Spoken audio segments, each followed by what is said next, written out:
tous, bienvenue dans Spirit Cookie. On est dans le survol du Nouveau Testament, la deuxième partie de la Bible.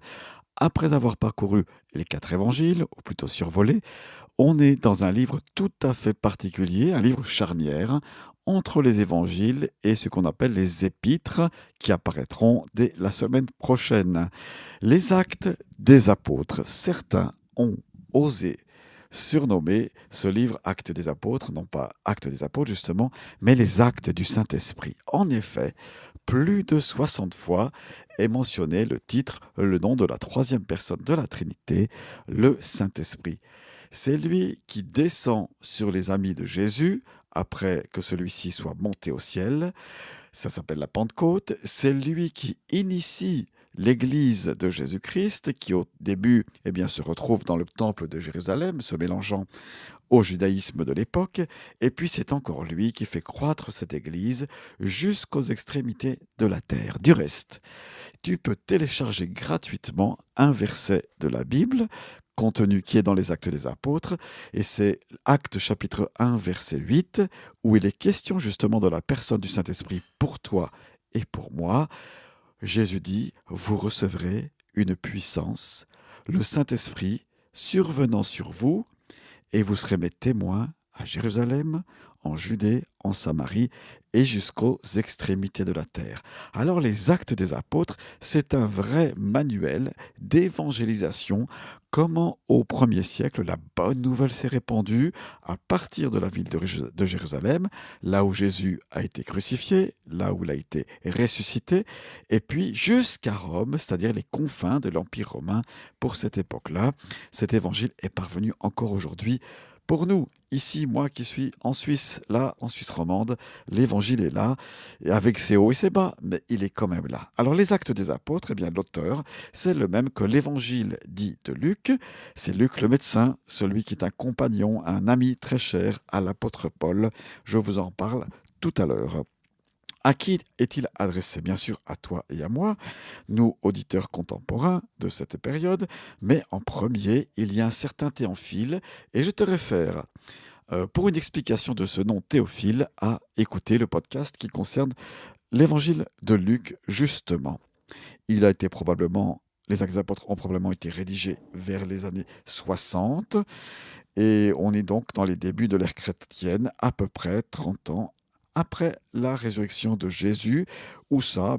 Peut-être à Rome, peut-être sur un navire, peut-être ici ou là. En tout cas, dans l'Empire romain, ça c'est sûr. Qu'est-ce que sont les Actes des Apôtres? C'est un livre qui est très motivant. Il contient 28 chapitres et à la fin du 28, il y a un arrêt brutal comme ça. On a l'impression qu'il y a une suite qui doit venir et je crois que le Seigneur nous fait un petit clin d'œil en disant la suite, c'est toi qui dois la composer avec ta vie. Bien sûr, ça n'a pas la même valeur que les écrits canoniques. L'évangile de Luc, donc, on part au chapitre 1er. Jésus est encore là, il enseigne ses disciples, il leur montre et il leur explique ce qui concerne le royaume de Dieu et il leur donne une directive. Restez dans la ville de Jérusalem, dans peu de jours, vous allez être remplis, baptisés du Saint-Esprit. Et c'est ce qui se passe alors que c'est 9 heures du matin. Les amis de Jésus, qui l'ont aimé et qui se sont laissés aimer par lui, tombent sur eux la puissance du Saint-Esprit. Il y a un vent violent qui est là, dans le lieu où ils sont. C'est un lieu ouvert, apparemment. Certains pensent que c'était plutôt un lieu de prière fermé, mais non, le texte nous montre que ça fait du bruit. Il y a un bruit qui est extraordinaire, qui est là, un vent violent, un bruit de tonnerre. Et puis ça rameute tous les pèlerins qui sont là, juifs, et qui ont vu et entendu ce qui se passe. Et puis ils voient les chrétiens, ils sont un peu plus d'une centaine, qui chantent des louanges à Dieu dans une langue dont ils savent qu'ils n'ont pas apprise. Peut-être parmi les disciples, y en a-t-il qui chantaient des louanges à Dieu en français ou pas. Ça, on ne le sait pas vraiment, mais ce qu'on sait, c'est que parmi les pèlerins, certains entendent leur langue maternelle, ils savent que les chrétiens qui sont là, les jeunes chrétiens, juifs issus du judaïsme, ne peuvent pas parler cette langue parce que ils viennent d'un endroit lointain et on a la liste de ces régions lointaines et ça les émeut, ils sont touchés dans leur cœur et ils disent aux apôtres, mais qu'est-ce qu'il faut faire? Ils sont convaincus de péché, et Pierre leur annonce l'évangile ainsi que les apôtres et c'est le début de l'église. Ce jour-là, 3000 personnes se font baptiser à Jérusalem. Ça continue dans les jours après. La puissance du Saint-Esprit est répandue. Il y a dans ces actes des apôtres des miracles qui sont mentionnés et ils sont opérés par les apôtres. Bien sûr, Luc ne dit pas tout, c'est simplement 28 chapitres, mais quantité de chrétiens ont dû prier pour les malades et ceux-ci ont été guéris. Les apôtres performent ou réalisent des grands miracles. L'apôtre Paul, par exemple, est capable de fermer les yeux d'une personne qui s'oppose à l'évangile. Un aveuglement tombe sur cette personne.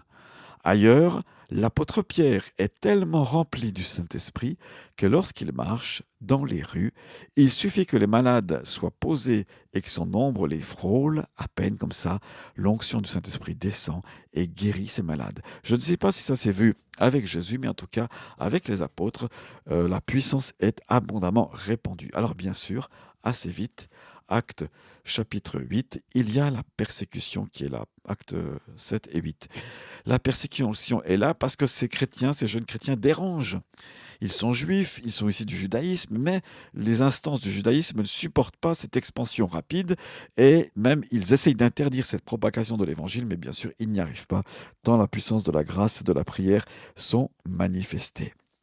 On voit l'importance des apôtres, on voit l'importance aussi du travail en équipe, et c'est l'apôtre Paul qui exerce là, dans ce domaine-là. Il fait plusieurs voyages missionnaires, il parcourt le monde d'alentour, il va dans les cités, dans les villes, il évangélise, il essaye d'évangéliser. Les Juifs, certains s'y opposent, certains ont le cœur très ouvert, comme à Bérée par exemple, c'est très intéressant, Acte chapitre 17, et les cœurs sont en tout cas touchés en profondeur. Et puis, à un moment donné, voilà, la caméra se focalise non plus à Jérusalem, non plus seulement dans l'Empire romain, mais sur la personne de l'apôtre Paul, parce que celui-ci est arrêté et il est jugé. Il en fait appel à l'empereur. Voilà, il y a différents épisodes là dans les derniers chapitres où on voit comment finalement Paul est assisté par le Saint-Esprit et par des frères et sœurs qui le soutiennent.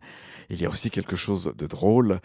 Avant justement que Paul soit livré aux autorités, il parle dans une certaine ville, il a convoqué les chrétiens et durant toute une nuit, il les enseigne. Ils sont là pour prendre le repas du Seigneur et ils sont là pour se rappeler ce que Jésus a fait pour eux, au point qu'il fait tellement chaud dans ce bâtiment, je crois qu'ils sont au 3e étage, qu'un adolescent qui est au bord de la fenêtre, pas trop attentif, il s'endort et paf, dans son sommeil, il est renversé et il s'écrase comme une crêpe en bas au niveau inférieur. Quelle horreur! On imagine la panique dans les chrétiens qui sont là. Mais Paul descend, il s'approche de lui et il dit « Ne vous inquiétez pas, son âme est en lui, il est là et la vie est là. » Et ce jeune homme, non seulement il est ressuscite, enfin je le crois en tout cas il revient à la vie, mais en plus il est guéri. Et Paul remonte, continue son enseignement jusqu'au petit matin. Quelle chose extraordinaire, puis en même temps un petit peu rigolote. Voilà, dans les Actes des Apôtres, il y a des choses assez intéressantes. La crainte de Dieu fait aussi partie de ce livre. Actes chapitre 5. Un couple attiré par l'argent et par le désir de se faire bien voir, Ananias et Saphira, vendent une propriété, un certain prix, et puis ils annoncent fièrement que eux, ils sont les plus merveilleux donateurs de cette église, jeune église, et ils veulent quelques éloges. Mais Pierre ne supporte pas ça, plutôt l'Esprit de Dieu ne supporte pas ça, et il va les juger instantanément. Voilà, allez voir ça. Voilà, je vous encourage, allez sur spiritcookie.org et puis cliquez sur tout ce que vous voulez, téléchargez le verset et à la prochaine fois pour les lettres. Ciao, ciao.